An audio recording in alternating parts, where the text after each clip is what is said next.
இன்று காலை சிக்கிம் தலைநகர் கேங்டாக்லிருந்து புறப்பட்டு டீஸ்டா நதிக்கரை ஓரமாகவே கீழே இறங்கி டார்ஜிலிங் வந்து சேர்ந்து விட்டோம். இங்கே தங்கியிருக்கின்ற இடம் என்பது ஒரு வீடு. இந்த வீட்டின் மேல் மாடியில் 3 அறைகள். இது புதிய வீடு, புதிய கட்டுமானம். இந்த வீட்டின் உரிமையாளர் தம்பி கப்பலில் பணிபுரிந்தவர், பல நாடுகள் சுற்றியவர். தந்தை இறந்ததால் தாயுடன் சேர்ந்து இந்த வீட்டை ஒரு விடுதியாக மாற்றியிருக்கின்றார்கள்.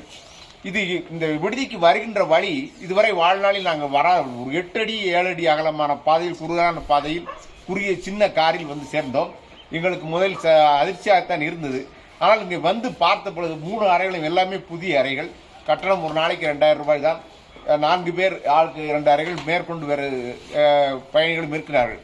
இங்கிருந்து ஒரு வியூ மலை பார்க்கக்கூடிய வியூ இப்பொழுது தம்பி காட்டுவார். விவசாயம் பாருங்கள், டார்ஜிலிங் இந்த பள்ளத்தாக்கு. இப்படி ஒரு இடத்தில் நாங்கள் இதுவரை தங்கியதே இல்லை. நான் தங்கியிருக்கின்றேன். இவர்கள் உடன் வந்திருப்பவர்களுக்கு மிக அருமையான இடம். இந்த வீட்டு இந்த சார் இந்த ஹோட்டல் பேர் என்ன?